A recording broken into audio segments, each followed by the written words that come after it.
Então, voltando aqui no ciclo, como tudo começa? Começa pela ingestão dos ovos que estão no ambiente, né? Através pode ser de água contaminada, alimentos contaminados, tá? Então você ingere os ovos então lá no estômago se rompe, libera a larva chega no intestino e forma vermes adultos, macho e fêmea, lá na região do intestino grosso, lá no seco, né? Vocês lembram? Então, ocorre o acasalamento lá no seco, na região do intestino grosso do macho e da fêmea. E olha que interessante esse parasito. Depois que ocorre o acasalamento, o macho morre, só fica a fêmea. Então, o macho não serve muito para muita coisa ali, né? Só para acasalar e depois eles morrem. E a fêmea, então, como eu falei, ela sobe pelo, né, intestino grosso, percorre o intestino grosso, sai ali na região do reto. Então, as fêmeas elas vão ficar na região perianal, porque é na região perianal que ela vai depositar os ovos. Então, gente, é diferente de quando eu falava lá do ascaris. O ascaris, a fêmea eliminava os ovos dentro do próprio intestino, né? E os ovos do ascaris saía junto com as fezes. Então, como que contaminava o ambiente? Caso o homem, né, defecasse em locais inapropriados. O homem que estava infectado, então, acaba espalhando os ovos pelas fezes. Aqui não sai pelas fezes. Aqui a fêmea, ela chega na região perianal e deposita os ovos. Então, os ovos, eles estão mais propício a ficar no ambiente, porque ele cai na roupa íntima, na calcinha, na cueca, ele se espalha pelo lençol.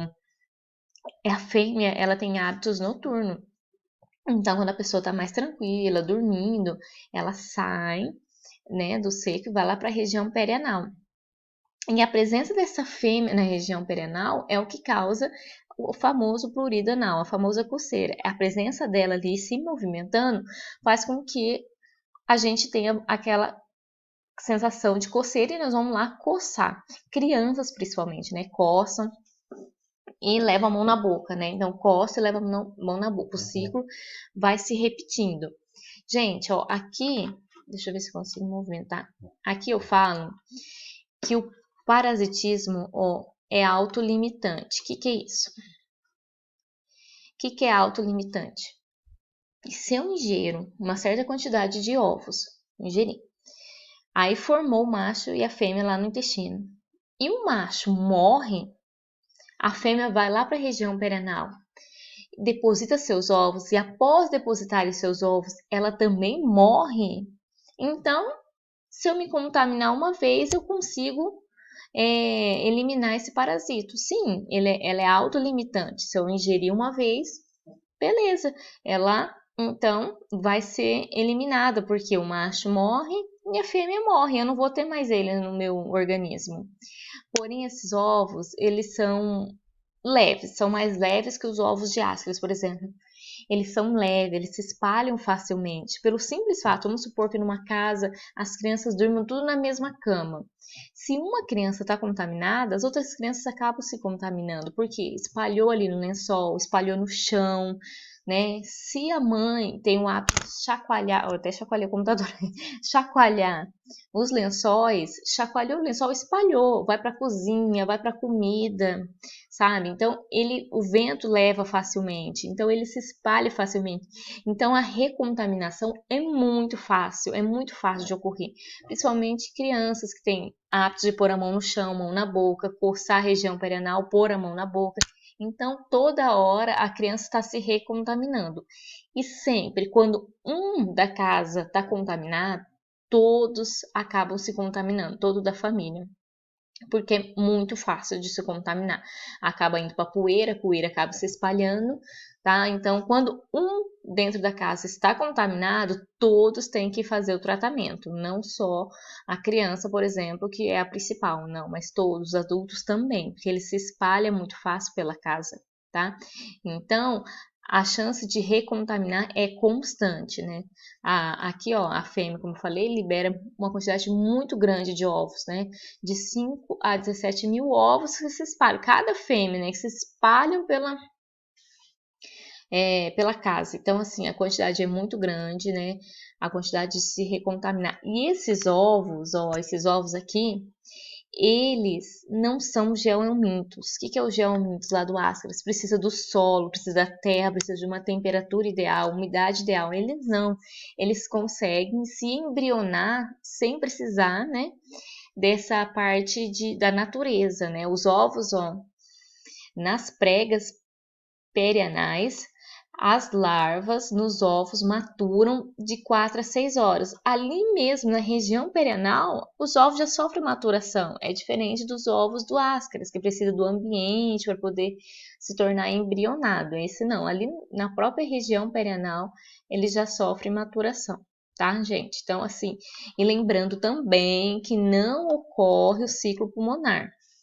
Lá no Ascaris, sim, ocorre. Olha a diferença aqui, importante.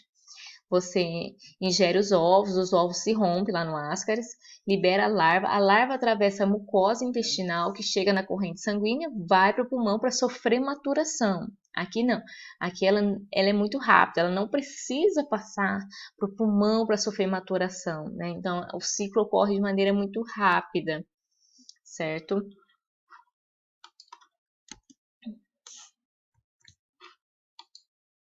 Aqui vai passar para o próximo slide, tá? Certo. Gente, quais são a sintomatologia, então, dessa doença? Como eu falei, a patogenia. O que é a patogenia? A capacidade do parasito de causar esses sintomas depende da carga parasitária. Depende da quantidade de ovos que você ingeriu, depende do seu sistema imunológico, tá? Do seu grau de nutrição, enfim, depende de várias coisas. Mas a principal característica, né, se o paciente chega lá na clínica, ele vai relatar do prurido anal. Essa é a principal característica, tá?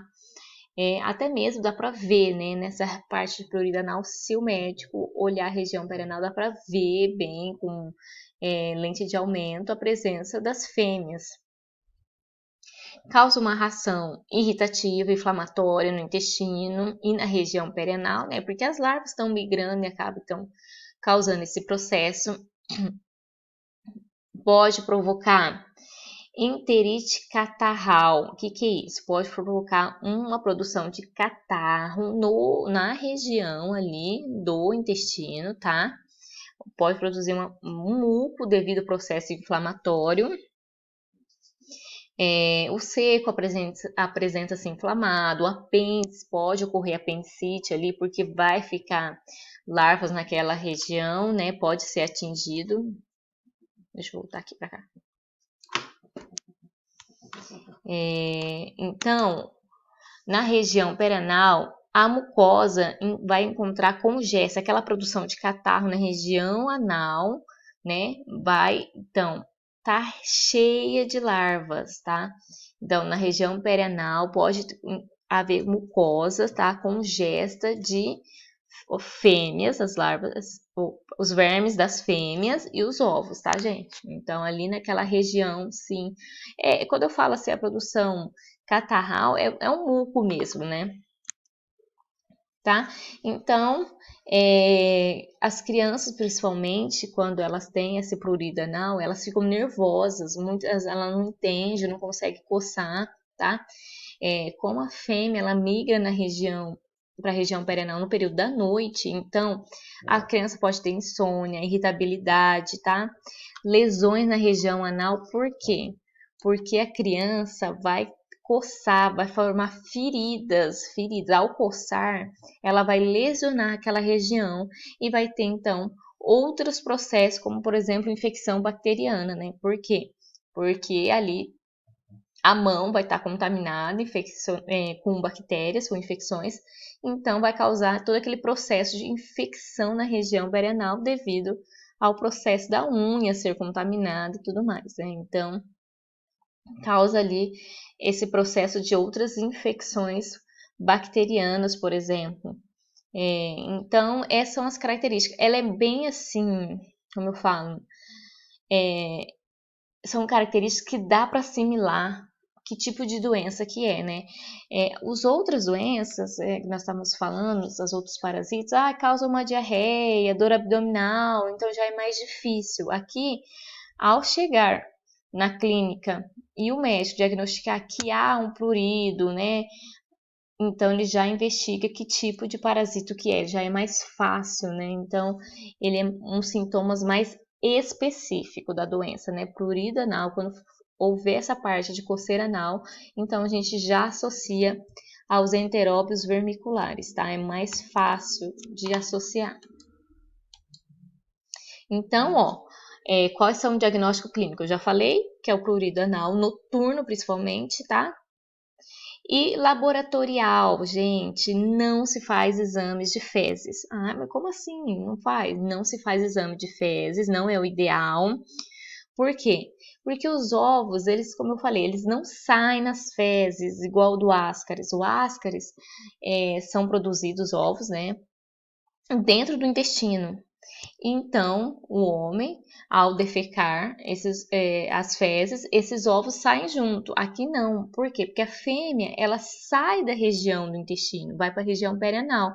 Então, não vai ter ovos nas fezes, né? Não vai ter ovos no bolo fecal. Então, não adianta fazer o exame de fezes. Não é ideal. Não dá certo.